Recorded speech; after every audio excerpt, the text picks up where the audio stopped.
Elise, thank you. And now we welcome in Chris Solari, who's been covering this story for the Detroit Free Press, covers Michigan State athletics on a regular basis.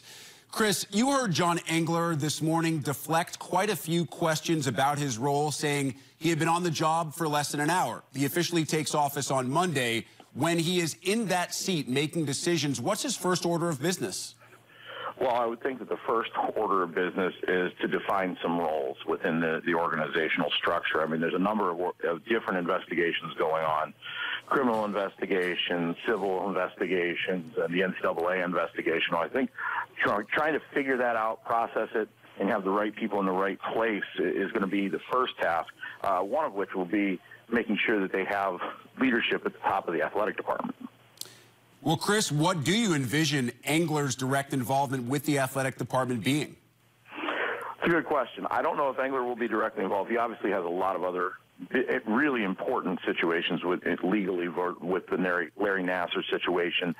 I think that, Governor James Blanchard, another former governor, is being brought in to be his senior advisor. I could see him taking a little bit more of the athletics responsibility, because this is a pretty heavily involved situation for all the parties that are coming in basically out of the blue. Yes, they are MSU alums. Yes, they have ties to Washington, to the State House here in Lansing, to the governor's office. But at the same point, trying to grasp the scope of what is going on with the multitude of investigations and allegations now across a number of programs is going to be critical for them. Chris, you were the first to report that Greg Ianni will soon be named interim AD, replacing the retiring Mark Hollis. What exactly is the role of an interim athletic director in a situation like this?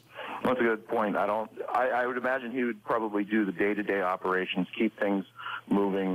He has done that previously when Mark Hollis was on NCAA selection committees and a number of other responsibilities that Hollis had. Greg has worked with facilities. He's worked with event management. So he's a competent and capable guy that has been here. He's an MSU alum. He's got children who were former MSU athletes, so the passion's there. I think that's important. I think that he's been capable to do that job on a daily basis. And then the investigation, the NCAA investigation, I don't know where that falls.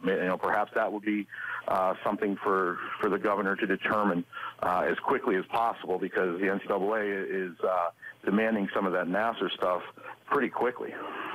Lastly, Chris, how difficult will it be for the school to name a permanent athletic director before they name a permanent president, or does the permanent president have to be in place before the AD is named?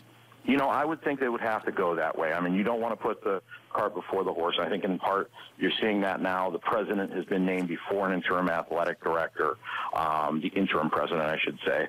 And I think that that's an important thing, because you don't want to put someone in position that's going to have a president that does not want them there. We've seen that in the past, and it's led to friction here. I can think back to when John DiBiagio appointed Marilyn Gein-Baker, and then not too long after resigned and went to Tufts. And there were some troubling times at that point, and there was another investigation in 94, 95, 96. So, and then there was another change in leadership, and there's been relative stability with Mark Hollis and, Ron Mason before him since about 2001. So I think that's the key here. I think you have to get a permanent president to get the people that they want to run the department effectively and efficiently after all of this in that order. Always great perspective on all things Michigan State athletics from Chris Solari. Chris, truly appreciate the time. Know you're super busy right now. All right. Thanks, Rick. Take care.